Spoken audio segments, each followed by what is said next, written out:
Level 3 Year 1, it's Jackie here. Welcome to your first video tutorial for using Photoshop. Just to make you aware, you've got on Moodle these instructions that you can follow. So I'm going to refer to those just a little bit to remind myself of where we're up to in the Photoshop tutorial. This is your challenge after you've had a go at the tutorial. Not my finest moment of using Photoshop, I must say, but it does give you the key skills to make a movie poster. So just bear in mind, this is what I'm going to get you to recreate after you've had a go at recreating this cheesy little number. So if you have a look, I've also put on here some text examples so you can see sort of how the text can really anchor the image and give the movie poster a clear indication of the genre. So we've got sort of indie, romance, slasher, horror. So do have a mess around with the fonts today as well. But anyway, let's get stuck into this tutorial. So I guess the first thing I should do is open up the image. So I'm going to find this image from the Moodle files. So go to Photoshop, go File, Open, and let's have a look. Okay, so we need, let's open the happy couple, open them up.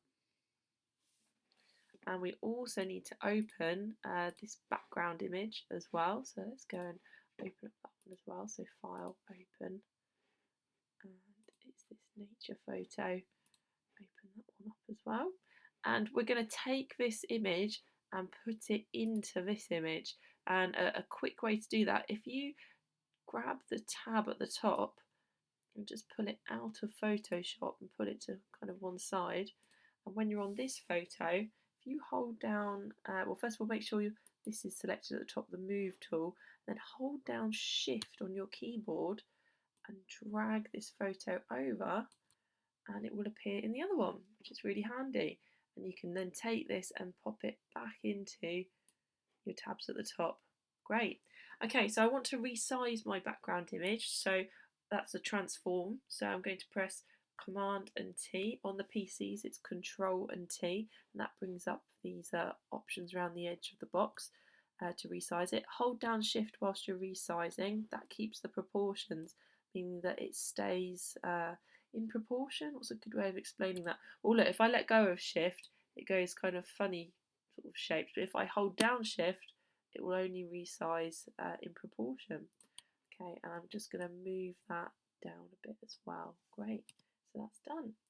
Okay, so we should name our layers. It's really important to do that in Photoshop as you go along. So I'm going to call this one Sunset, and this one, I'm going to double click it. If you notice that little lock, it's the background layer, so it is locked. So you need to double click it just to unlock it, and we'll call this one Couple. Great. Okay, so let's have a look at the tutorial and see what's next. If we just scrub to the top, so we've done this, and we've got our two images, and we've plunked them together just like that. And step 2, resize. Yep, we've done our resizing. That's all done as well. Okay, so next job then is to add a layer mask, and it's the icon down at the bottom. So I'll just show you on here. That's your tool for layer mask. So I'm going to give that a click. Let's go back onto here and see what it wants you to do. Okay, so you've got your layer mask. Make sure it's selected. You can tell if you've got a layer mask because you get like a white piece of paper on that layer next to the image. So make sure that's selected. Scroll down. Okay, so next job is to drag out a black and white gradient onto the mask to blend the two images together. So we'll make that selected, just click on it just to make sure it should have these little white borders around the edge. And then if you go over to your gradient tool, which is this one here, gradient tool, and we're just going to select the third gradient in, and then just start from the top of the image where you want it to start sort of blending, and drag down and kind of let go where you want it to stop blending. So I'm going to go down, I'm going to try down to here and see what that looks like. Okay, I'm not a fan of that. I think I want it the other way around. So to undo something in Photoshop, you need to press Command and Z or Control and Z, and that will undo. So let's try now going the other way, with our gradient blend. Looking better. Let's Command and Z that. So really, it's just a case of sort of keeping going and sort of stopping when you get to a point where you think, you know, that's where I want my blend to be. So I'm going to stop mine.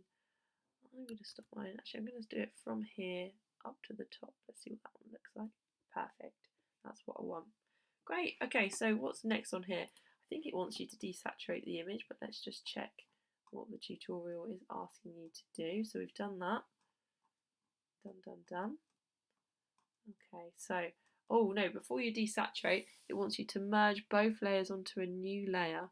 So there's a quick shortcut for that, which is Shift, Command, Option, E on the Mac for me, and if you're on PC, it's the one above. So I'm going to do this one because I'm on a Mac. So Shift, Command, Option, and E should give me a new layer that has combined the two layers below. Really handy tip to know that shortcut. Fantastic. And I think it gives you another shortcut after that to quickly desaturate a layer, and that is Shift Command U on the Mac and Shift Control U on the PC.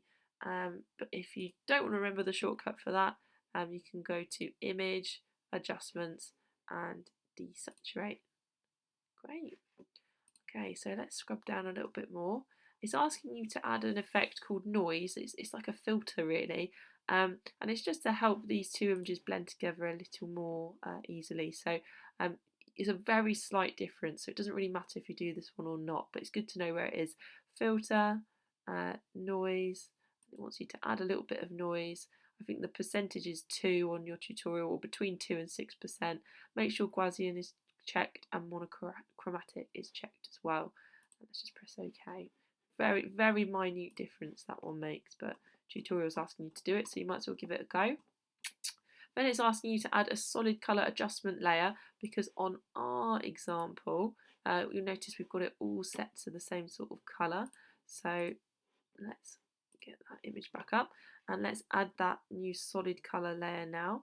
So we're not adding a mask this time, we are adding a solid colour adjustment layer, and the pastel yellow seem to work quite well with this technique, but you could choose a different colour. Maybe if it's a horror you want to go for some reds, I don't know. So let's press OK, and in order for us to see the image below, we need to change the blending mode of the layer, and in your tutorial it asks you to change that here in step 9. Set the layer blend mode to colour, and there it is. Now if you're working with a newer layer of Photoshop, you might not have colour, you might have colour burn, so we'll try that one and see what that looks like. Oh, perfect, great stuff. Okay, so I'm going to scroll down a little bit more, down. So it just says, you know, if you want to change that colour, you can double click into this option and you can make some changes here. Maybe you want to go more orangey, I don't know, it's up to you. Okay, down. That's it for your tutorial from the written side. To add text, go to the T over here, just click and you can add some text.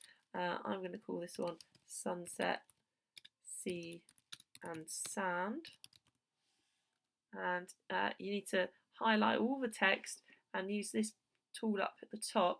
If you just click and drag, you see you can sort of increase the width. Use your move tool to move things across. Looking good.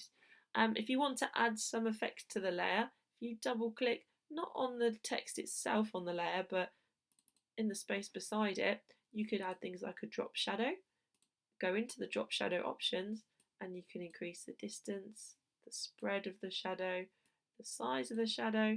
You might want an afterglow instead, so again we can change the spread and the size of that as well. But really you should just mess around with these effects and see what they're looking like.